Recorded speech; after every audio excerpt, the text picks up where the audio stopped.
While I was on a business trip overseas, my parents sent me an email saying they had sold my seaside villa to settle my sister's gambling debts. You didn't need it anyway, right? Without responding, I reported it to the police. But there was something they didn't know yet. When the real estate agent called them, standing on the veranda of the seaside villa, I gripped my phone tightly. The screen flashed with the words, "Dad." Anger swirled deep within my chest. "You went ahead and did whatever you wanted, didn't you?" I said, my voice trembling. On the other end of the line, I could hear the breathing of my father, Daniel. "Margaret, I thought you'd understand. Diana needs money. If we don't pay off the debt, well, it's only natural for family to help each other." At his words, I let out a bitter smile. The usual family card? I am Margaret Moore. My parents, who adored my 2 years younger sister Diana, had always been like this. My earliest memory was of my 5th birthday. I was overjoyed when my parents gifted me the red bicycle I had been dreaming of, but that happiness didn't last long. Diana took an interest in the bike and soon claimed it as her own. "Diana wants it, doesn't she? You're the big sister, so let her have it." In the end, the bike became Diana's. My small protest, but it was my birthday present, fell on deaf ears. When I entered elementary school, the same thing happened. The pencil case I received as a gift for starting school caught Diana's eye. Eventually, I was made to switch to a different one. "Diana is still young, so she wants what you have," my mother explained, always giving in to Diana's demands. Extracurricular activities were also all about Diana. When I expressed my desire to take swimming lessons, my parents immediately shut it down. "We're spending money on Diana's piano lessons?" Besides, Diana would feel lonely on her own. For Diana's activities, piano, ballet, painting, money was no object. Meanwhile, I wasn't allowed to do anything outside of school clubs. Whenever I finished my homework and wanted to go out to play, I was told, "Help Diana with her studies." Both of our parents attended Diana's school events, but when it came to mine, they always said, "We are too busy at work."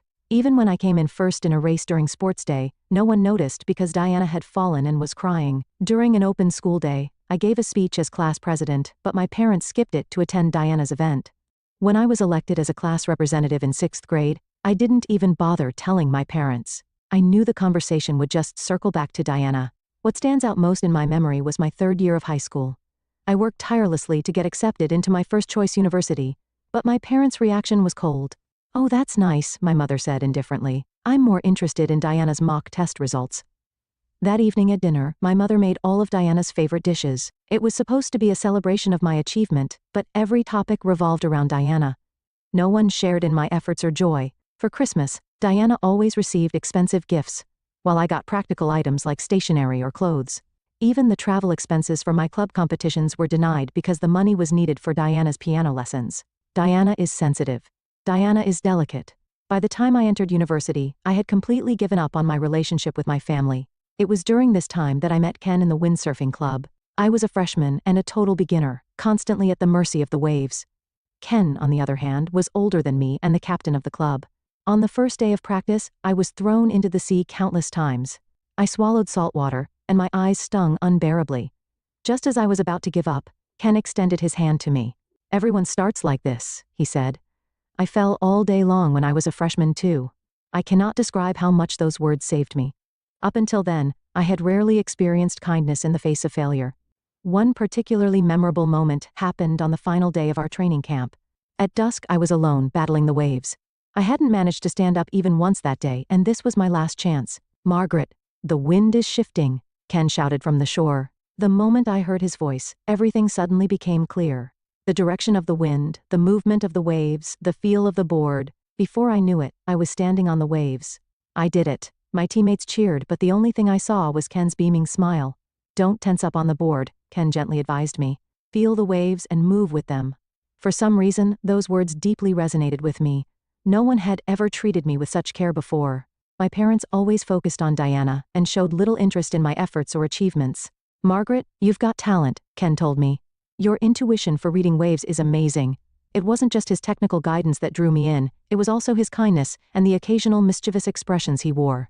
A few months later, we started dating. When I graduated from university, we decided to turn our passion for marine sports into a business and started an import company. The people around us were against it. My parents, in particular, strongly opposed the idea. We worked tirelessly to raise the startup capital. I juggled part-time jobs, while Ken borrowed money from his family. Our first office was a small apartment 30 minutes on foot from the nearest station. All the furniture, desks, cabinets was second-hand. "This is our starting line," Ken said with a laugh, and I laughed with him. Finding business partners was far more challenging than we had imagined. You're too young. You have no track record. We were rejected time and time again, but we refused to give up. We attended marine sports tournaments, built relationships with athletes, and gradually earned their trust. Our turning point came when we met a small manufacturer in Australia. They had also just started their business and were looking to expand into the US market. Perhaps our passion resonated with them, and we managed to secure an exclusive distributor contract. The night we signed that contract, we celebrated in our office with a cheap bottle of sparkling wine. While snacking on canned appetizers, we talked about our future. Looking back now, that might have been the true beginning of our journey. How do you plan to survive with such an unstable business? My father asked. Diana is struggling, so you need to help the family, my mother said, her mind still entirely consumed by Diana. My younger sister Diana had dropped out of university, hopped from one part-time job to another, and spent her days aimlessly having fun. Every time she racked up debts, my parents stepped in to clean up after her. They always defended her, calling her a poor child. In contrast, they placed strict demands on me, but Ken was different. He believed in my dreams and was ready to walk the path with me.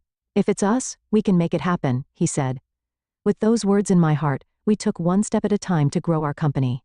The business, which began in a small warehouse, is now recognized within the industry. And 5 years ago, we finally achieved our dream of owning a vacation home. We found this property shortly after we began searching. Perched on a hill surrounded by trees, it offered a breathtaking view of the ocean that instantly captivated us. This is the one, Ken said. And I was thinking the same thing. My parents opposed it again. It's unnecessary to spend so much money on such a luxury, they said, but their disapproval wasn't just about the expense. They still hadn't fully accepted my work. However, that didn't matter to me. This was the proof of the dream Ken and I had built together. On our first night at the vacation home, we sat on the deck, gazing at the starry sky. As we listened to the sound of the waves, Ken held my hand. Margaret, let's grow old together here. Those words still warm my heart today, but everything started to crumble with a single phone call from my father. It was the morning of the second day after I returned from a business trip to Southeast Asia. I was visiting the vacation home. Margaret, I need to talk to you, my father said, his tone carrying a hint of forced confidence. Did something happen? I asked casually. At that moment, I had no idea I was about to be pulled back to harsh reality in such a way. It's about your vacation home, my father began. His words immediately gave me a sense of unease. The vacation home? What about it? I've already sold it. The ownership transfer will take place next month. For a moment, I couldn't grasp the meaning of his words. Sale? Transfer? Our precious vacation home? What are you talking about? My voice trembled. Diana is in trouble. She failed at an investment, and now has $200,000 in debt, my father explained, his tone sounding like an excuse. And what does that have to do with our vacation home? Anger burned hot in my chest. Margaret, I thought you'd understand. Diana needs money. If we don't help the collectors, you went ahead and did whatever you wanted, didn't you? I said in an icy voice. My grip on the balcony railing tightened. You barely even use the vacation home, my father said, his tone growing more forceful. Diana's life is at stake. Is a vacation home you rarely use more important than your sister's life? That's Diana's problem, I replied, struggling to keep my trembling voice steady. To sell the vacation home without our consent? How did you even manage to proceed with the sale? I sensed a moment of hesitation in my father's response. I had your signatures, and the documents were already prepared. You forged them. My heart pounded as the gravity of my parents' actions began to sink in. Margaret, listen to me. Diana isn't at fault, she was just tricked. No. This is a crime. An unauthorized sale is fraud. My voice was cold. I'm contacting the police. I heard my father gasp on the other end of the line. The police? Don't be ridiculous. How can you bring a family matter outside? No. This isn't just a family matter. It's a crime, I said firmly, gripping the railing tighter. Dad, Mom, it's time you stopped cleaning up Diana's messes. Before we stretched the vacation home that Ken and I had worked so hard to save for over the years, it was the place where we dreamed, windsurfed, and gazed at the stars while sharing our hopes for the future. Margaret, we're family, aren't we? Helping each other is what family does, my father pleaded, his voice shifting to a tone of desperation. Yes, we're family, I said, letting out a deep sigh, and that's why I have to report you and Mom for fraud. As I ended the call, only the sound of the waves remained in the air. The salty breeze cooled my flushed cheeks. I couldn't believe my parents had sunk this low. Their twisted devotion to Diana had finally crossed an unforgivable line. Perhaps in part, I was to blame for not stopping them sooner. But enough was enough. I slipped my phone into my pocket and returned inside the vacation home. An hour later, my phone rang again. This time it was Ken. Margaret, are you okay? Hearing his voice, I felt a little calmer. Yes, I just finished talking to my father. I got a call from the potential buyer, Ken said, his voice steady. It turns out they're one of my younger friends from university. When I explained the situation, they understood immediately. The sale has been called off. I let out a deep sigh of relief. At least that was one problem solved. Thank you, Ken. I also heard from the police. They found the forged documents your parents used. His words made my chest tighten. How far are you willing to fall, Dad and Mom? Ken arrived at the vacation home later that evening. Even in the middle of his workday, he had come to check on me out of concern. Are you okay? He asked, his gentle voice bringing me a much-needed sense of comfort. Ken gently embraced me. Within his arms, the tears I had been holding back finally spilled over. Why? Why would they do this? Do they think they can do anything as long as it's for Diana? Margaret. Ken stroked my hair as he spoke softly. You've done nothing wrong. In fact, I'm proud of you for standing your ground. Those words soaked into my heart. The following day, the police launched a full-scale investigation. My parents were subjected to questioning on charges of attempted fraud. My mother called me repeatedly, but I didn't answer. A week has passed since then. On the deck of the vacation home, we watched the sunset over the ocean. The sound of waves crashing against the shore quietly soothed my heart.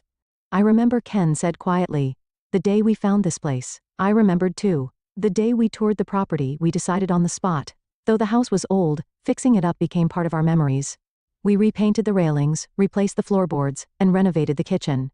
Every bit of work was done by the two of us. Sometimes we argued, but even those moments now feel nostalgic. Margaret, Ken said, holding my hand. We're in this together. Whatever challenges come our way, we'll face them as a team. I nodded. My relationship with my parents may never return to what it once was, but that's okay. This is our life, our choices, and this seaside vacation home is the proof of our love. Meanwhile, the police investigation progressed steadily. As it unfolded, more details about my parents' actions came to light. They had known from the beginning that the property was jointly owned by Ken and me, yet they proceeded with the sale anyway. The forgery of documents was carefully planned. It was revealed that during their explanation to the prospective buyer, they provided false information. They had been preparing for this for 3 months. First, they forged my signature, then they skillfully imitated Ken's signature to falsify the agreement of sale. To the real estate agent, they lied, saying our daughter and her partner are being relocated overseas and can no longer manage the property. The most shocking revelation was that my mother had spread rumors in the neighborhood. She claimed Margaret and her husband racked up debts and are forcing us to clean up after them. She was willing to tarnish her own daughter's reputation just to protect Diana. Diana got involved in a fraudulent investment scheme, my mother reportedly confessed tearfully during the police questioning. It was supposed to be just $10,000 at first, but before we knew it, it had become $200,000. My parents had drained their savings and sold off land to cover the debt. Even that wasn't enough, so they tried to sell our vacation home to make up the difference. Diana isn't to blame, my mother insisted during questioning. She was just tricked. She's not as smart as Margaret. It was said that even the officer conducting the interrogation was left speechless by her words. My emotions were complicated. I could hardly believe my own parents had resorted to such actions. Then one day Diana contacted me. How could you do this, sis? Turning our parents over to the police is cruel. Her victim mentality was as present as ever. I responded calmly. Diana, do you realize they tried to sell the vacation home, Ken, and I cherished just to cover your debt? That's a crime. But we're family, aren't we? I'm really struggling here. It's time you started taking responsibility for your actions. I'm done cleaning up after you. After hanging up, an overwhelming fatigue washed over me. Since childhood, Diana had been coddled by our parents. While I studied diligently and worked hard at my job, Diana lived recklessly, relying on our parents to bail her out every time she failed. I'd lost count of how many times Diana had racked up debt.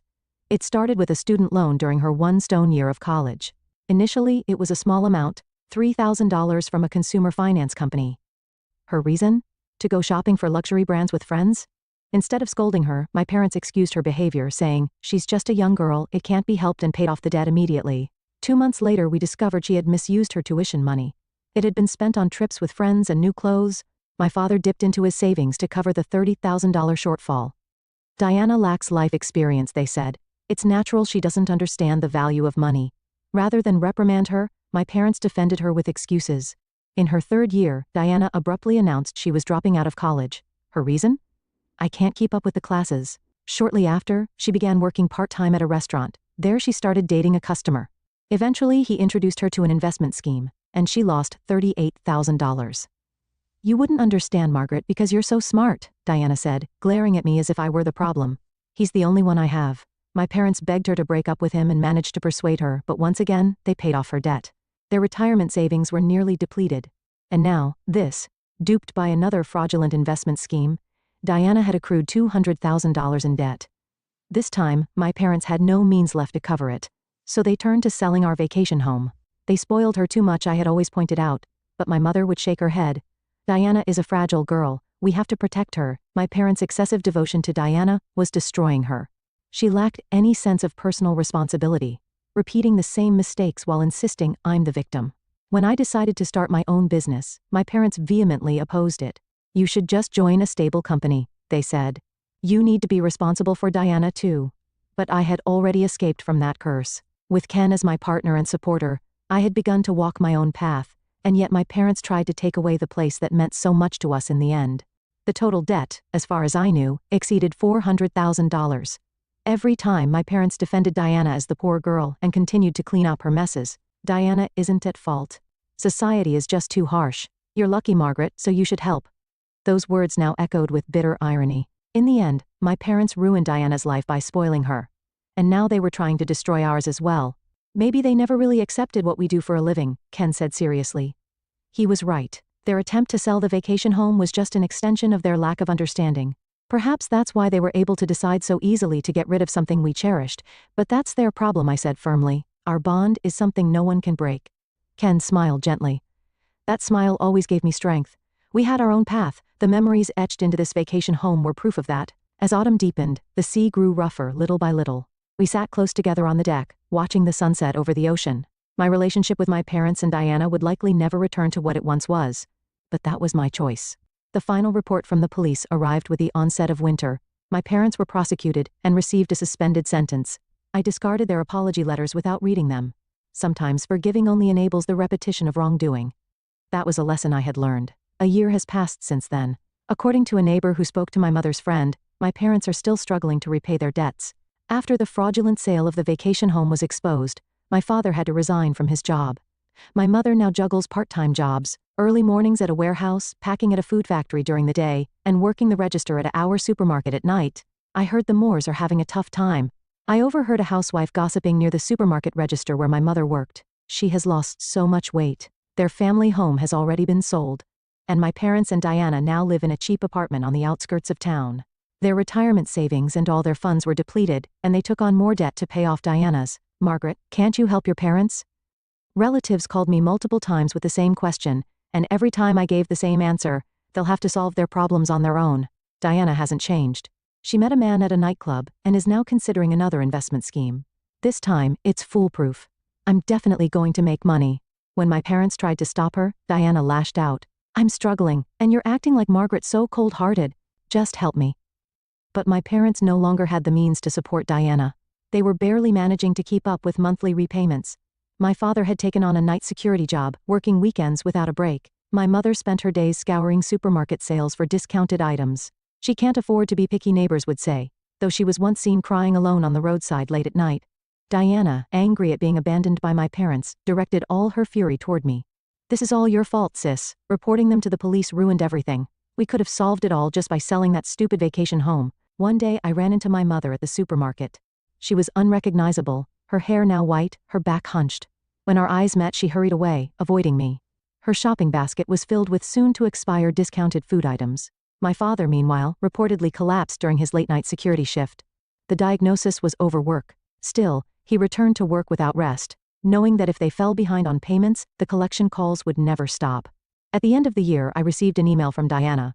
Margaret, lend me $50,000. I promise I can turn everything around with it.